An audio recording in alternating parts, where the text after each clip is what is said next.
हमारे चैनल को सब्सक्राइब करें और बेल आइकन दबाएं। हाय, मैं हूं शिवाजी साटम और आप मुझे एसीपी प्रद्युमन के नाम से जानते हैं। For more episodes of CID, subscribe to live crime and hit the bell icon. अबे आनंद, आनंद। हाँ? अरे क्या हुआ यार, क्यों यूं मुंह लटका के बैठा हुआ है? कुछ नहीं। अरे तो चलना, चल नाचेंगे। आहा, आहा, अरे नहीं आहा। यार, तू एंजॉय करना भाई। लेकिन क्या हुआ यार? बस यार।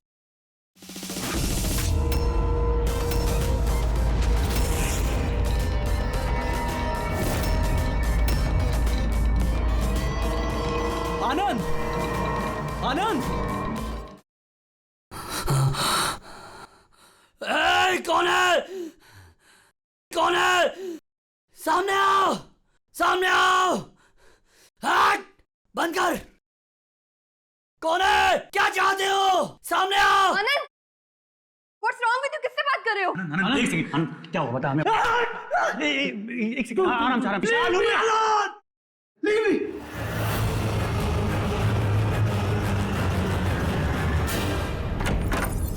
आनंद, आनंद।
सर, क्राइम सीन पे ही हम लोग।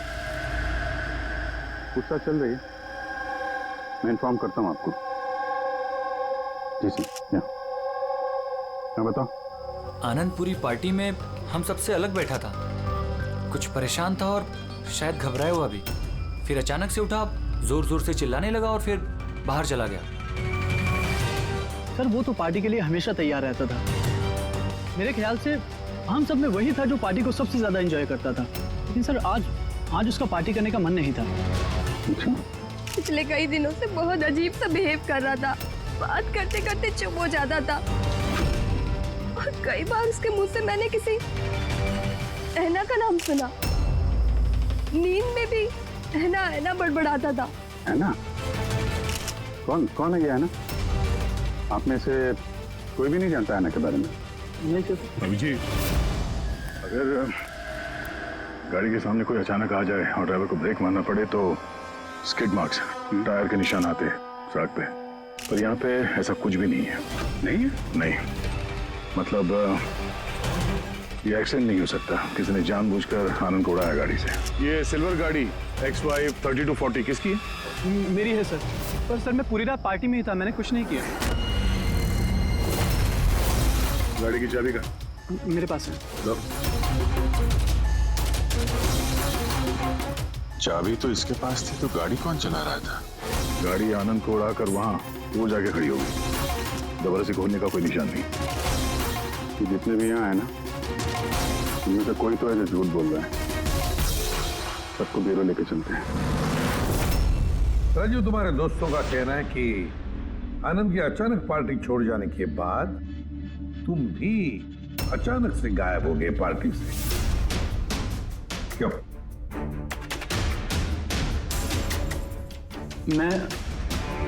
हाँ सर, याद आया। मैं वॉशरूम गया था। एक्चुअली कल कुछ ज्यादा ही पी ली थी तो। अचानक उसी वक्त तुम्हें बाथरूम जाने की जरूरत पड़ी है? कमाल है। मेरा यकीन कीजिए सर, मैं भला क्यों मारूंगा आनंद को, और वो भी अपनी ही गाड़ी से। तो फिर तुम्हारी गाड़ी की चाबी कातिल के हाथ कैसे लगी है? पता नहीं सर। राजीव के कार के स्टीयरिंग व्हील पे तुम्हारी उंगलियों के निशान मिले। अगर तुम गाड़ी नहीं चला रहे थे तो तुम्हारी उंगलियों के निशान स्टीयरिंग व्हील पे कैसे? राजीव ने अपनी कार ठीक से पार्क नहीं की थी, तो मैंने उसकी कार को थोड़ा आगे सरका के जगह बनाई थी, क्योंकि सर वो उसने काफी पी रखी थी। तो तुमने अपना काम करने के बाद गाड़ी की चाबी तुरंत उसे वापस दे दी? हाँ सर, उसके बाद मैंने चाबी राजीव को दे दी थी। आनंद से जलते थे तुम, क्योंकि रिया तुम्हारी गर्लफ्रेंड थी जिसे आनंद ने छीन लिया था, इसलिए धमकी दिया था तुमने उसे कि पछताओगे, बहुत भारी पड़ेगा। क्यों? सर वो तो यूं ही मैंने गुस्से में बोल दिया था। सर ये बात बिल्कुल सच है कि मैं आनंद को पसंद नहीं करता था, लेकिन इसका मतलब ये नहीं कि मैं उसका मर्डर कर दूंगा। उस दिन पार्टी के दिन भी झगड़ा हुआ था ना तुम्हारा? झगड़ा नहीं था, वो कपल्स के बीच कहासुनी होती रहती है, और मुझे लग रहा था कि आनंद मुझसे कुछ छिपा रहा है। और ये ऐना के बारे में भी मैं जानना चाहती थी कि कहीं उसका ऐना के साथ अफेयर तो नहीं चल रहा। ऐसा क्यों लगा था? मैंने बताया ना कि बहुत दिन से बहुत अजीब सा बिहेव कर रहा था, कभी भी ऑफिस से छुट्टी ले लेता था। और हाँ, कुछ दिन पहले एक बैग में बहुत सारा कैश लेकर कहीं जा रहा था। मैंने पूछा कि कहाँ जा रहे हो, क्या कर रहे हो, इतना सारा पैसा कहाँ से आया तुम्हारे पास, लेकिन कोई जवाब नहीं। इतना सारा पैसा लेके आनंद जा कहाँ रहा होगा? तो कोई उसे ब्लैकमेल तो नहीं कर रहा था? तो जिस दिन आनंद कैश से भरा बैग लेकर बाहर निकला था, उस दिन उसकी फोन की लोकेशंस का रिकॉर्ड है हमारे पास। है ना? है कौन ये? है ना? है कौन ये? तो ये भी पता लगाना पड़ेगा कि आनंद उस रात गया कहाँ था। इस आनंद की पूरी कुंडली निकालो। सर, उस दिन आनंद यहीं आया था। ये जगह कुछ जानी पहचानी सी लग रही है।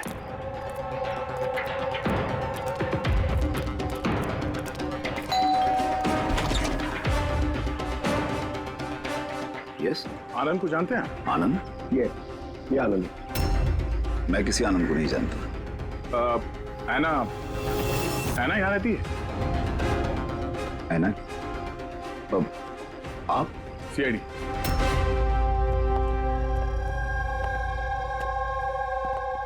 माई wife Jennifer, my son Jacob. Sir आप ऐना के बारे में क्यों पूछ रहे हैं? हम ऐना से बात करना चाहते हैं। वो यहीं रहती है ना? सर 5 साल पहले एक रोड एक्सीडेंट में ऐना की मौत हो गई। एक्सीडेंट? जी, किसी कार ने टक्कर मारी और वो टक्कर मारने वाला भाग गया। सर, आनंद के केस में भी ऐसा ही हुआ था। कहीं दोनों एक्सीडेंट्स का कोई कनेक्शन तो नहीं? क्या आनंद से कभी मिले नहीं आप? कुछ समय पहले वो आपसे मिलने के लिए यहाँ पे घर पे आया था। नहीं सर, ऐना के जाने के बाद यहाँ कोई नहीं आता। झूठ, वो मरी नहीं है, जिंदा है। मेरी ऐना जिंदा है। रिलैक्स जेनी, रिलैक्स, चुप हो जाओ। सर, ऐना के जाने के बाद मेरी बीवी सदमे में है, इसलिए आप इसकी बात पर ध्यान मत दीजिए। नहीं, मैं सच कह रही हूँ, मेरी ऐना मरी नहीं है, वो कहीं नहीं गई है, वो मुझसे मिलने आती है, अपनी माँ से बहुत प्यार करती है वो। सर मैंने आपसे कहा ना कि मेरी बीवी सदमे में है, आप इसकी बात पर ध्यान मत दीजिए, ये कुछ भी बोलती रहती है। अच्छा, अगर मेरी बातें बकवास लगती है तो ये देखो, आप भी देखिए, ये मेरी ऐना है, ऐना है ये मेरी। कुछ दिनों पहले ही मुझसे मिलने आई थी। मेरे पति की तबीयत ठीक नहीं रहती है ना, कुछ काम नहीं करते हैं ना वो, इसलिए ऐना ही तो घर खर्च के लिए पैसे छोड़कर जाती है यहाँ। सर, ये आनंद आया था यहाँ पे कैश लेकर, कहीं ये उसकी बात तो नहीं कर रही है? पैसे किसी बैग में लाए थे उसने? नो सर, 2 बॉक्सेस में। दिखाइए। जी।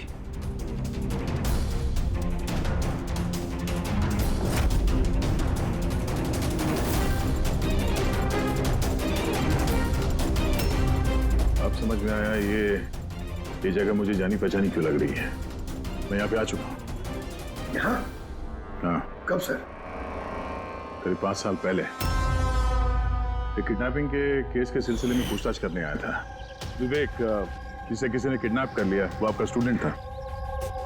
उसके बारे में कुछ सवाल करना है। बहुत अच्छा लड़का था, बस वो ठीक हो और जल्दी घर आ जाए। कब से जानती हैं आप विवेक को? अभी कुछ महीने पहले मेरे पास ट्यूशन्स लेने आया था। और आखिरी बार कब देखा उसे? उसमें कोई चेंज नजर आया उसमें? मतलब कोई ऐसी बात जो आपको अजीब लगी हो? अभी कुछ दिन पहले मैं उसके घर गई थी, तभी तो सब ठीक था। फिर अचानक ये किडनैपिंग की न्यूज़। अगर उसे कुछ हो गया तो सर प्लीज आप उसे ढूंढिए प्लीज। है ना, प्लीज संभालो अपने आप को। डोंट वरी, विवेक सही सलामत वापस आ जाएगा। विवेक की फैमिली ने किडनैपर्स को फिरौती की रकम दे दी और उसके बाद वो घर भी वापस आ गया था। लेकिन किडनैप किसने किया था उसे ये आज तक पता नहीं चला। इतना तो मुझे भी याद आ रहा है कि उस किडनैपिंग के दौरान ही ऐना का एक्सीडेंट हुआ था। पर मेरी समझ में एक बात नहीं आ रही है कि ऐना इतनी रात को उस सुनसान रोड पर गई क्यों थी? उसे तो उस वक्त घर पर होना चाहिए था डिनर के लिए।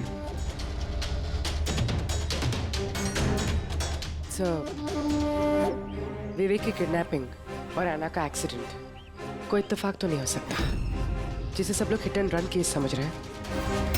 कहीं वो मर्डर तो नहीं? 5 साल पुराने हिट एंड रन केस को फिर से देखने की जरूरत है।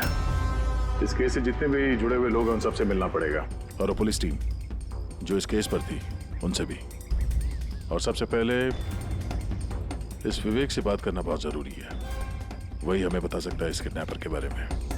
सर, जिस रात ऐना का एक्सीडेंट हुआ था उस रात पुलिस ने नाकाबंदी कर दी और जितनी भी गाड़ियां वहां से क्रॉस हुई थी सबकी एक लिस्ट बनाई। ये लिस्ट मेरे पास है सर। पहला नाम किसका है? सर, पहला नाम है राकेश। मुझे कुछ नहीं मालूम सर, गाड़ी का तलाश लिया, मुझे जाने दिया। और दूसरा नाम? दूसरा नाम है दुष्यंत सर। मैंने उस रात किसी को नहीं देखा। और तीसरा कौन? तीसरा नाम है अशोक। सर 5 साल पहले पुलिस पूछताछ कर चुकी है और आप आज वही सवाल मुझे पूछ रहे हैं। जो पूछा गया उसका जवाब दो।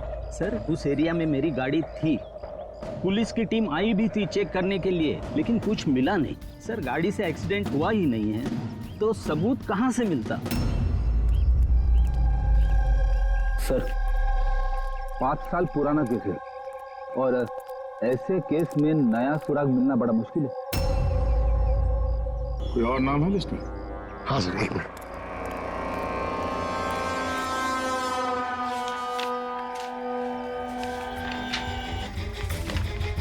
ये सर, ये परेश, प्लॉट नंबर 21 शास्त्री नगर मुलुंड।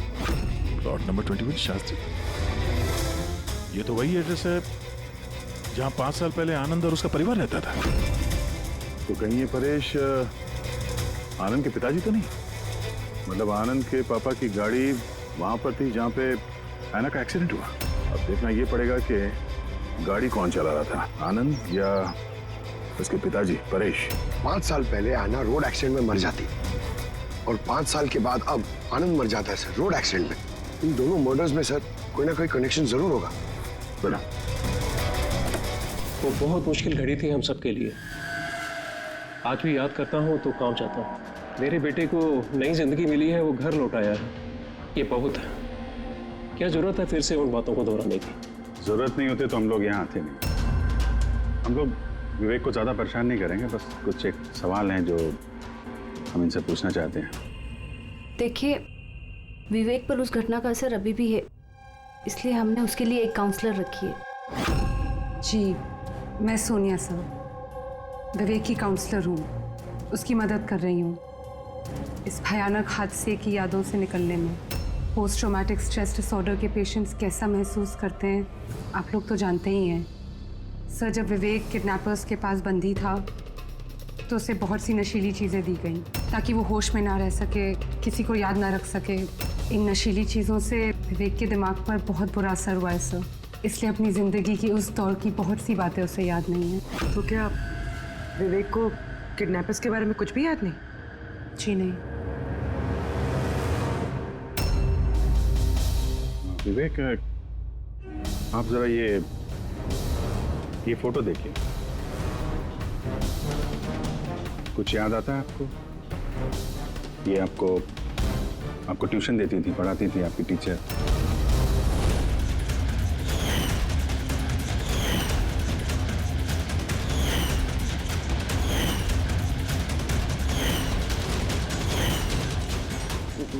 ये वहां थी, खिड़की के पास। खिड़की कहाँ पे? जहां मुझे उन लोगों ने बांध के रखा था। कहाँ पे बांध के रखा था तुमको विवेक? वो कौन सी जगह थी वो? विवेक कहाँ पे रखा था? कुछ याद करो। विवेक, हाँ कहाँ पे? रिलैक्स विवेक, ज्यादा अपने दिमाग पर जोर मत डालो। वो please, this is not good for him. Okay, relax Vivek, relax. ये विवेक को जहाँ पे कैद करके रखा था वहां पे ऐना की मौजूदगी और ऐना की मौत एक्सीडेंट नहीं है। किडनैपिंग से कुछ ना कुछ लेना देना है इसका।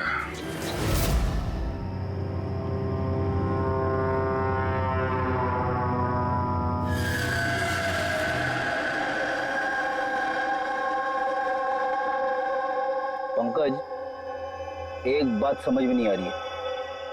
5 साल पहले मरी हुई लड़की अपनी माँ से मिलने कैसे आ सकती है? यही तो हम पता करने आए ना फ्रेडी सर। हाँ यार, ये आत्मा का चक्कर ना हो बस। यार क्यों जबरदस्ती ऐसी बातें करते हो आप यार? डर लगता है।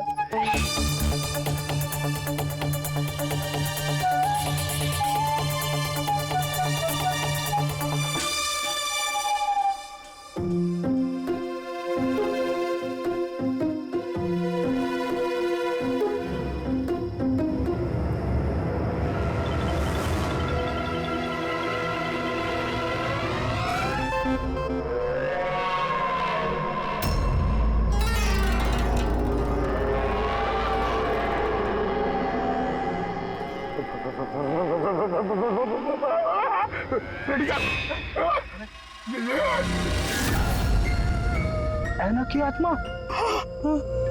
फ्रेडी सर, आप एक काम करो, आप आगे से जाओ, मैं पीछे से आता हूँ।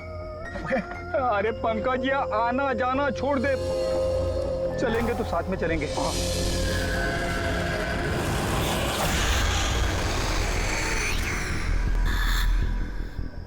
लड़की से डर रहे हो? सर क्या बात कर रहे हो आप? अरे चुप रहे, वो लड़की की आत्मा है, समझे?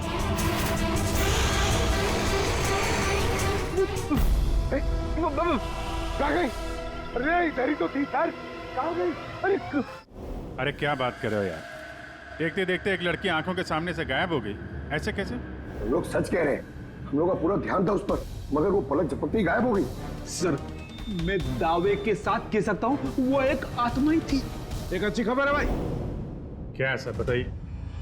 ये जो 2 डब्बे हैं, इन डब्बों में ऐना की फैमिली को रुपए भिजवाए गए थे भाई। इनमें से ये एक डब्बा तो आनंद का है, लेकिन ये दूसरा डब्बा ये आनंद का नहीं। क्या? ये आनंद का नहीं है? कैसे? ऐसे, इस डब्बे पर ये जूते का नंबर लिखा हुआ। क्या नंबर? 11। और आनंद के जूते का नंबर क्या था? 8।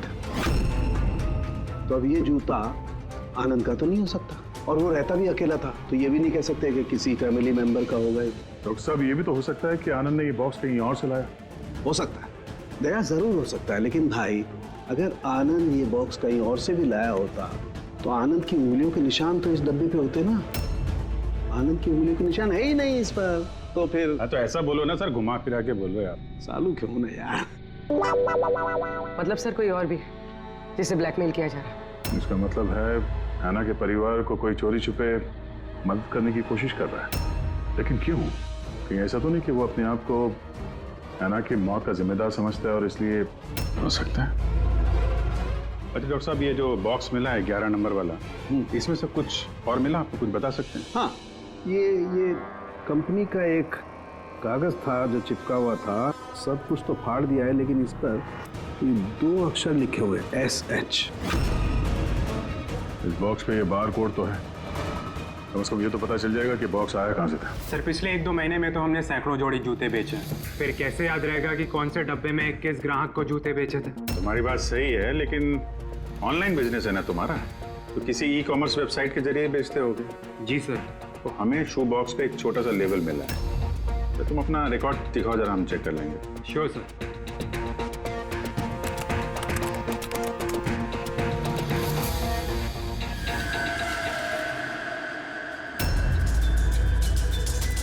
लेबल पर भी एसएस लिखा हुआ था। तो कहीं ये वही आदमी तो नहीं जिसकी हमें तलाश है? एड्रेस भी तो है इसमें। चलो शेखर कुमार का इतिहास निकालते हैं।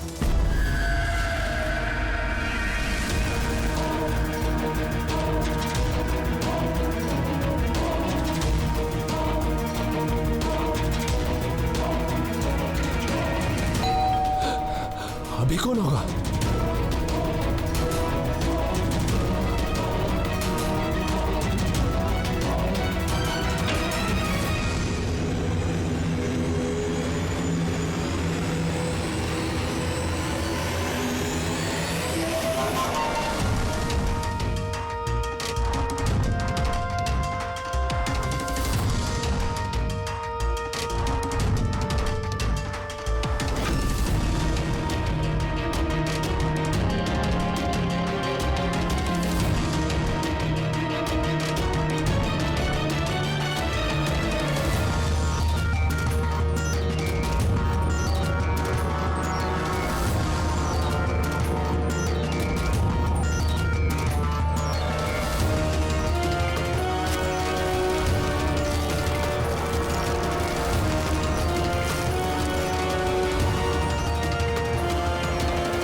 लव एना?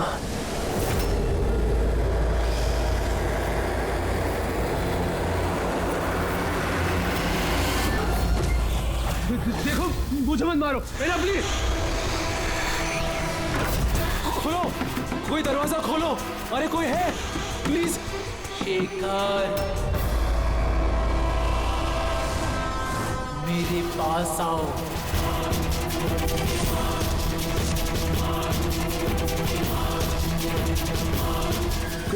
कौन है?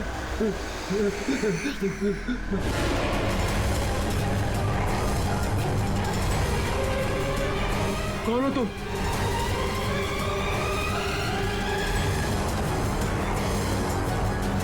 कौन हो तुम?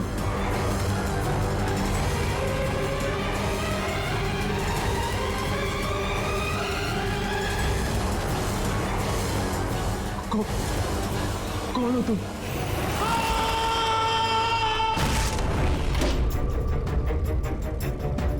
शेखर,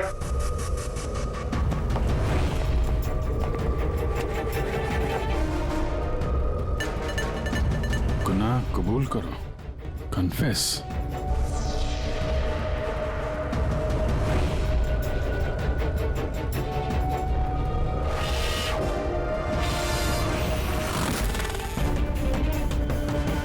लवाना, ये शेखर कहाँ है?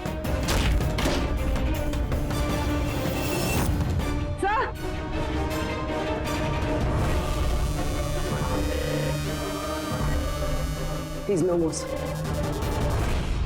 जिसका डर था वही हुआ। है ना, संभालो अपने आप को। आनंद का बॉयफ्रेंड शेखर है ये। पहले आनंद और अब शेखर। सर इसलिए ये पैसे देकर आना की मदद कर रहा था, लेकिन कुछ ना कुछ तो गलत किया है इसने, इसलिए बाहर दीवार पे लिखा कन्फेस, गुनाह कबूल करो। घर की तलाशी लेते हैं, पता तो चले कि आनंद और इस शेखर का आपस में कोई कनेक्शन था क्या।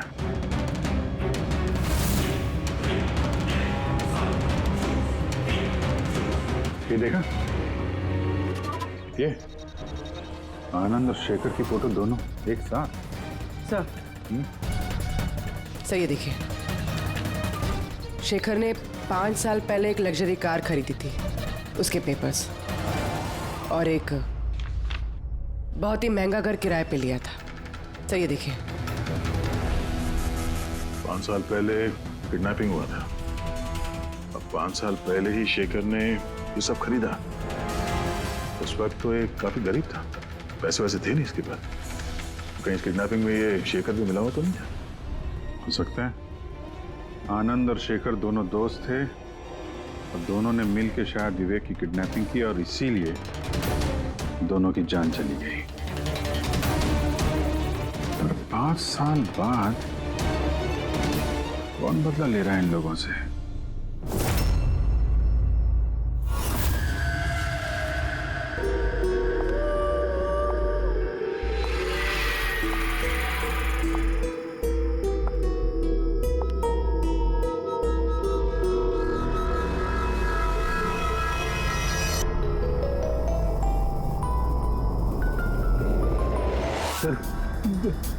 यही वो आत्मा है, लड़की की आत्मा।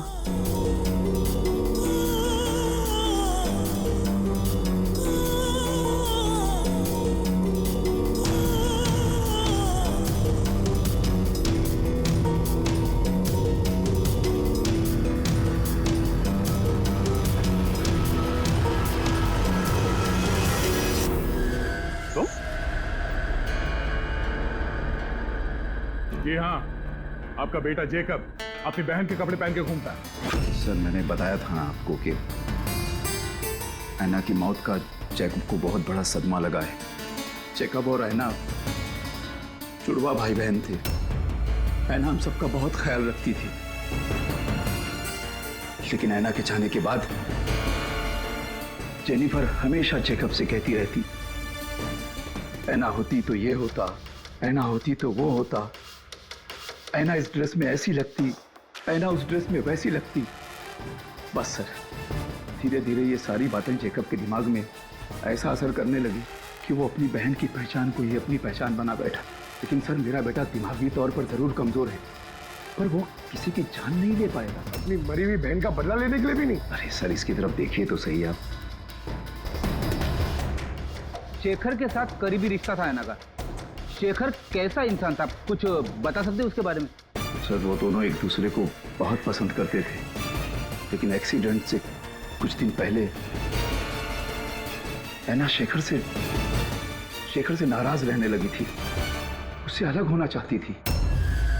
शेखर से नाराजगी का क्या कारण हो सकता है? हो ना हो विवेक के बारे में सारी जानकारी शेखर ने ऐना से हासिल की होगी। उसके बाद उसने विवेक को किडनैप करने का प्लान बनाया, उसने किडनैप किया। किसी तरह से ऐना को पता चल गया होगा और उस रात वो शेखर का पीछा करते करते उस जगह पे पहुंच गई जहां पे शेखर ने विवेक को किडनैप करके रखा था। और किसी कारण उसे वो वहां से भागना पड़ा और वहां सुनसान सड़क पे किसी ने एक कार से ऐना को कुचल दिया। मतलब वो जगह जहां पे विवेक को बांध के रखा गया था वो ऐना के एक्सीडेंट स्पॉट के आसपास ही है। वो जगह ढूंढते हैं जहां पे विवेक को बांध के रखा था। सर जहां पे ऐना का एक्सीडेंट हुआ उसके आसपास सिर्फ यही एक बंद पड़ा हुआ घर है। ये घर बंद पड़ा हुआ है और आसपास सिर्फ जंगल। ठीक है अंदर देखते हैं, आइए आप लोग।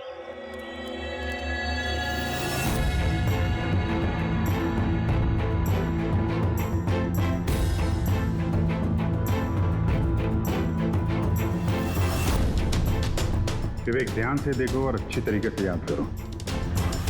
क्या ये वही जगह है जहां पे तुमको लाया गया था? है?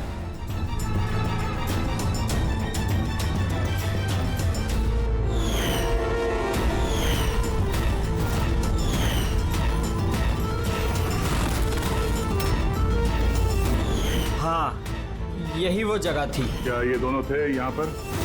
इन दोनों में से किसी ने तुम्हें किडनैप किया था? नहीं सर, उन लोगों ने ऐसे मास्क पहन के रखे थे, सिर्फ उनकी आंखें देख रही थी।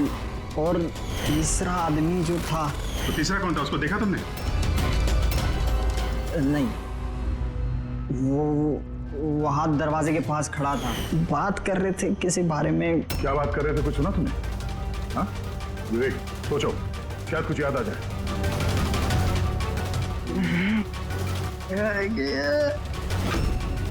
विवेक, It's okay. Relax. Wait. Sir, please. कोई बात नहीं, रिलैक्स रिलैक्स रिलैक्स। ओके, आप लोग इसको बाहर ले जाइए, ठीक है? जाओ बेटा। तीसरा आदमी तो मतलब शेखर और आनंद की तरह उस तीसरे आदमी की जान को भी खतरा हो सकता है। इसके पहले कि खूनी उस तक पहुंचे, हमें पता लगाना होगा ये तीसरा आदमी है कौन। सर, शेखर के फोन रिकॉर्ड से पता चला है कि पिछले कुछ दिनों में उसने एक नंबर पे कई कॉल्स की हैं। किसके फोन पे? सर, ट्रेस नहीं हो पाया, बर्नर फोन। सर, शेखर ने फोन से अपने सारे मैसेजेस डिलीट कर दिए, मगर हमने रिट्रीव कर लिया सर। पहला मैसेज है 5 साल पहले का राज कोई जान गया है, क्या करें। दूसरा मैसेज, बहुत बड़ी प्रॉब्लम में हूँ, मदद चाहिए तुम्हारी। थर्ड मैसेज, तुमसे बात करनी है, कॉल मी प्लीज। चौथा मैसेज है, वो चाहते हैं मैं अपना गुनाह कबूल करूं, अब बर्दाश्त नहीं होता। अगर मैं फंसा तो याद रखना तुम भी नहीं बचोगे। अभी जा रहा हूँ ऐना के घर, उसके माता पिता को सब बता दूंगा। विवेक की किडनैपिंग में ये शेखर शामिल था। अगर ये बात शेखर ने ऐना के परिवार वालों को बता दिया था, तो ऐना के परिवार वालों ने पुलिस को ये बात क्यों नहीं बताई? वही तो, पुलिस और सीआईडी से सच छुपाए हैं। कहीं ऐसा तो नहीं कि ऐना की मौत का बदला लेने वाले उसके घर वाले ही हों?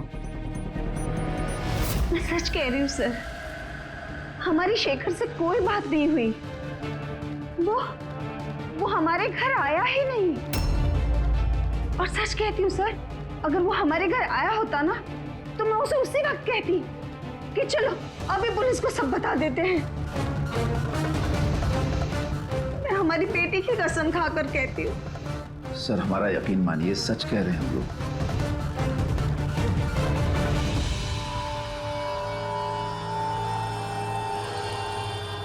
ठीक है, आप लोग वहां जरा उस कमरे में बैठिए। पंकज,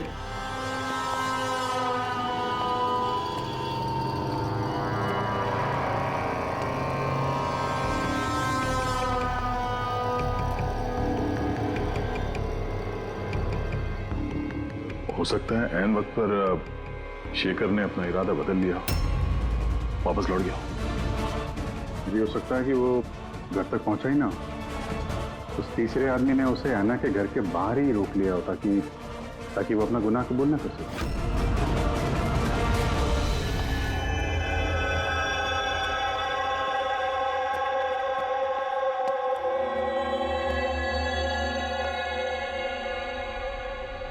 जेकब, तुम्हारी गाड़ी बहुत सुंदर है। तुम्हें भी ऐना की तरह तैयार होकर रात को बाहर जाने का शौक है ना? घूमने जाते हो ना? तो देखो, कुछ याद है क्या? पिछले संडे की बात है। पिछले संडे रात को 12 बजे तुम ऐसे तैयार होकर बाहर गए थे ना घूमने? देखो, घबराओ मत, ठीक है? कुछ नहीं हुआ तुम्हें। अभी मैं कुछ सवाल पूछूंगा, उसका जवाब देना, ठीक है? उस रात तुमने कुछ देखा था? कुछ अजीब सा हुआ हो या कोई था वहां पे?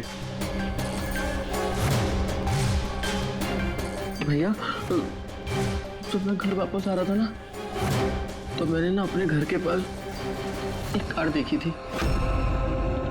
और भैया, वहाँ पे ना 1, 2, दो लोग भी थे। और वो लोग ना कुछ आर्ग्यूमेंट कर रहे थे, फाइटिंग कर रहे थे वो लोग। वो जो 2 जन जो फाइटिंग कर रहे थे, उनके चेहरे देखे आपने? ना। अच्छा, वो जो गाड़ी थी, वो गाड़ी का नंबर याद है तुम्हें? नो। अच्छा, जाने दो नंबर को। ये बताओ, गाड़ी का शेप या कौन सी गाड़ी थी, कौन से कलर की थी, कुछ याद है आपको? कलर? भैया, कलर ना सेम टू सेम मेरी कार जैसा था, और ना खुली हुई जीप थी, बहुत अच्छी। हाँ? सर, ओपन रेड जीप थी सर।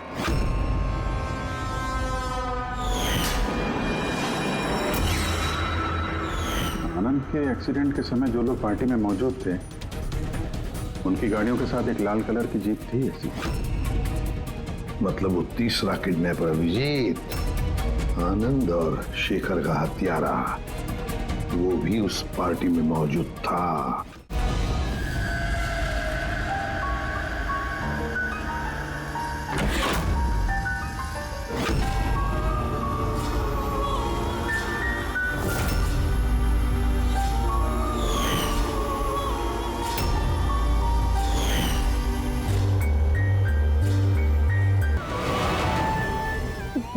मुझे माफ कर दो, मुझे जाने दो यहाँ से। वो तो आनंद और शेखर ने किया, मैंने कुछ नहीं किया। मुझे माफ कर दो।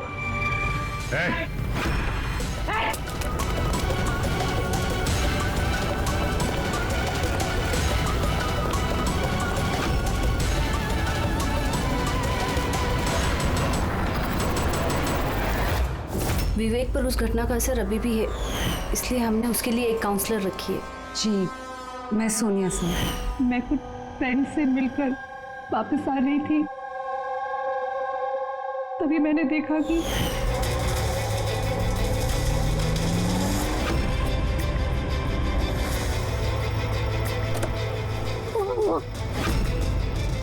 कौन है वो? कौन है वो? शेखर। हाँ, आनंद। इस आदमी कौन है?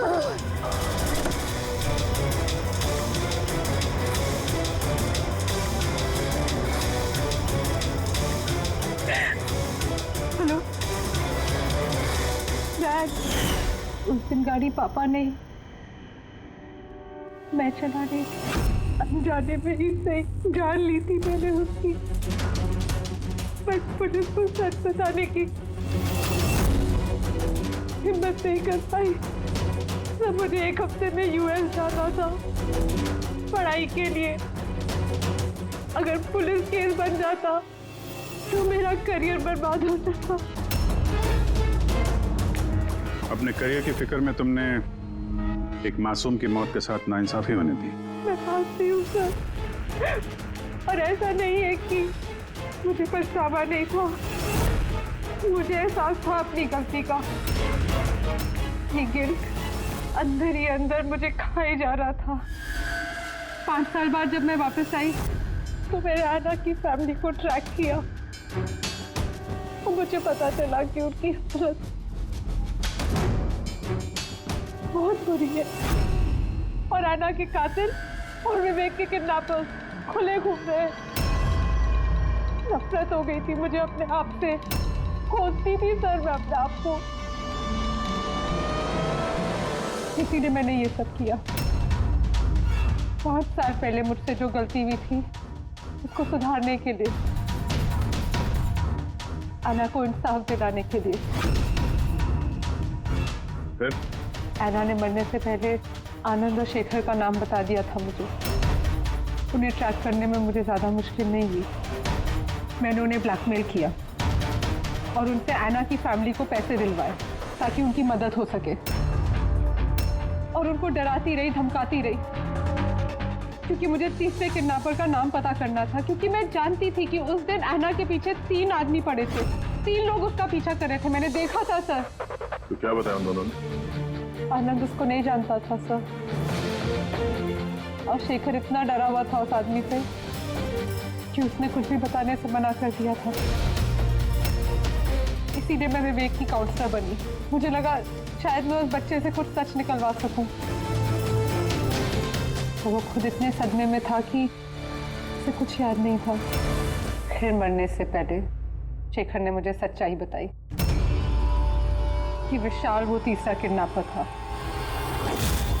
विशाल मास्टरमाइंड था सर। विवेक की किडनैपिंग, ये सब उसका प्लान था।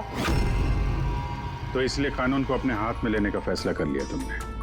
ऐना को इंसाफ दिलाने के लिए गलत रास्ता चुना तुमने सोनिया, और इस बार तुम्हें अपने करियर की फिक्र भी नहीं। कानून से कोई नहीं बच सकता। जो कुछ तुमने किया है उसकी सजा तुम्हें भुगतनी पड़ेगी।